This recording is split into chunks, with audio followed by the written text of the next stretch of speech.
این مسیر که از دل راهشستان‌های زیبای جنگل هیرکانی میگذره به قله باشکوه به نام خرونرو خلیج. خرونرو برای کوهنوردان چیزی فراتر از یک مقصد ساده است.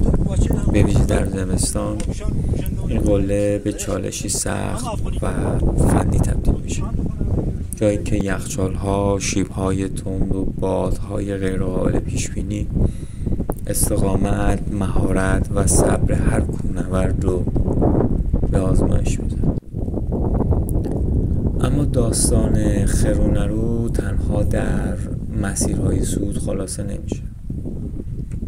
شکوه این کوه در حافظه جمعی مردم منطقه حک شد.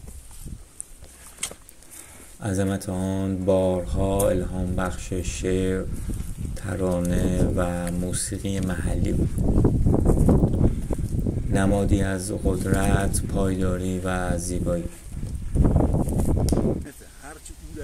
وقتی روستاییان به این قله نگاه میکنن یا به رشته کوه اطراف این قله، تنها یک توده سنگ نمیبینن، بلکه نگهبانی استوار و برافراشته رو میبینند که هم اقتدار داره و هم وقار.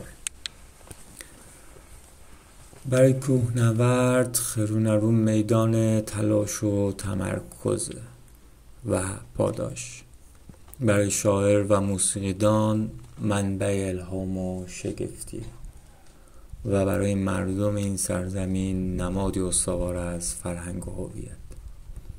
صعود به این قله تنها بالا رفتن از یک کوه نیست، بلکه قدم گذاشتن در داستانی زنده است، جایی که طبیعت، چالش و سنت در هم تنیده شده. قله خرونرو جاودانه با شکوه و فراموش نشدنیه.